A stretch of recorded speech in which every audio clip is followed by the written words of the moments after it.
Hey friends, it's Susanna. I'm back today to show you how to make your own stencils to use in your mixed media projects or any of your crafty projects that you're working on. So I'm laying out the things you'll need here. These are blank stencils that I picked up from the local craft store.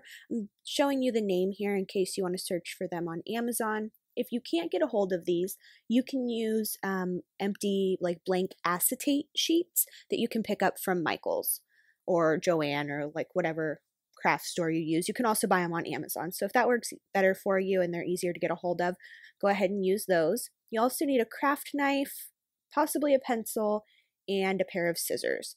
So I like small stencils because I can get them into smaller spaces on my mixed media projects without getting a bunch of paint and stuff or smudging my projects. So I'm just cutting this sheet into 4 pieces to create some smaller stencils.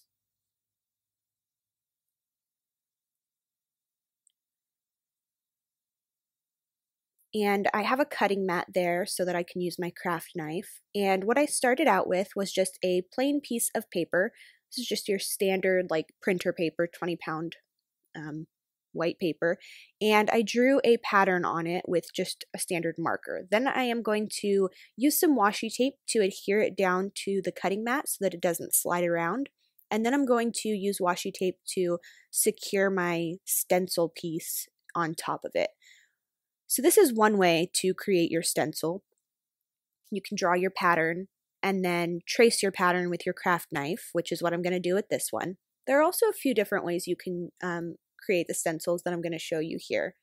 One of them is just winging it, and sometimes the best creations come from just getting creative and letting your hand and your heart do the work for you. I'm going to do that with one of these stencils, so you'll see that in a minute. And I also just wanted to mention that I'm playing with possibly being able to use a silhouette or a Cricut. Is that what they're called? Cricut? I think that's what they're called. The die cutting machines. So I'm not sure if they will cut through this material as it is a bit thicker. It's on the thicker side. So I'll let you know what I find out. And then I was also thinking when I was doing this video, it would be really neat if you could use just craft punches. So your a hole punch, but in different shapes. So I haven't tried that out either, but I'm going to, and I will let you know if it works for me. So here I'm just using my craft knife, and I am tracing that pattern that I made on the piece of paper. I'm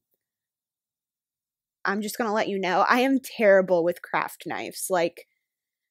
Oh my goodness. They just don't agree with me for some reason. I think maybe I need to get one of those ones that kind of hooks to your finger so you can get closer to your project. But this one in particular just does not agree with me. I can never cut a straight line with it, but that's okay because I really prefer the imperfect, whimsical look, especially with stencils. They have a tendency to be so perfect, and my mixed media projects are so messy and imperfect that I kind of wanted that imperfect look on these stencils. So it worked out well for me. But if you do like that really crisp, clean look, I hope you're better with a craft knife than I am. Or maybe you want to try those punches like I was mentioning.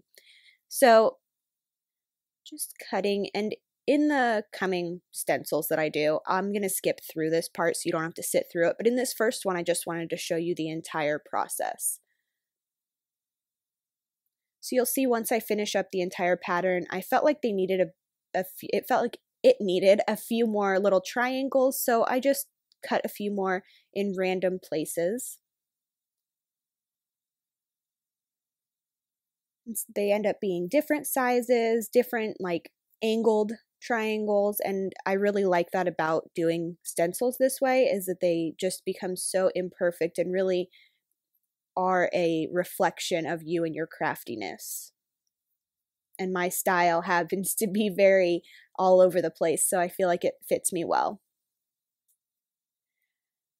So there we are. We have a stencil. And that was super easy. It took me 3 minutes to do that whole thing. This video is sped up, so it took me about 3 minutes in real time. And then I was showing it to you there, and I felt like it just needed one in that particular spot. And that's the good thing about this, is that you can modify it as you need to. So if you If you look at it and you're like, it needs something else, you can just add something else to it. So there's my finished stencil. I was giving a thumbs up because I really like the way it turned out. I'm excited to use that in my projects. So now I'm going to start on my second stencil. And this one I am going to skip most of the process, but I just wanted to show you that this one I'm not tracing a pattern. I just put that white piece of paper there to make it easier to see what I was doing for you guys. I'm just using a ruler and I'm cutting some lines. I'm not using the ruler so much to cut straight lines as I am to just measure the distance between the lines so they don't run into each other and create like one big open space. So when I show it to you at the end, you'll notice the lines are very crooked. They're kind of wonky, I guess you could call them. They're different lengths, and I actually really like this stencil as well. If you can hear that car alarm, I am sorry. When you live in a place like a city like I do, there are all sorts of noises going on outside. So this one that line I was fixing, it kind of ended up a bit thinner than I would have liked, so I was adding a bit more to it. And then here's the finished product. I skipped through it all, but you could see that the lines were really imperfect, and that's what I like about that stencil. And I'm going to film a video in the coming months of these stencils in use so you can see if they work well, so that I can see if they work well. This is a learning process for me as well. So we'll see. This last one, I'm also doing without a pattern. I am just going to cut little plus signs in the blank stencil. And this particular material says that you can draw on one side, like sketch out your design, and then cut on the other side, because one side is a bit rough and one side is smooth. So you're supposed to draw on the rough side and cut on the smooth side. I didn't have very much luck with that. My pencil wouldn't take to the rough side. It just wouldn't show up. I was able to draw on one side, the rough side, with an India ink pen, but that stencil was a disaster. Not because of the drawing, but because of my my lack of craft knife usage.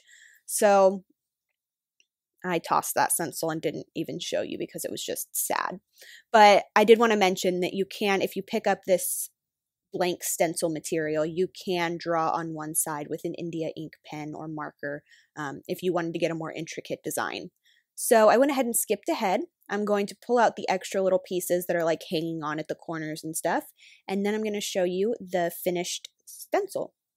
This one might actually be my favorite of all of the three, but it's really hard to choose because, I mean, that's the great thing about making your own stencils is that you're making them to fit your own style, so there's so much of your personality in them, or at least this is what I found. There was so much of my personality in each one of the three that I made that I just loved them all so much, and I can't wait to use them in my projects. Still picking out those little pieces.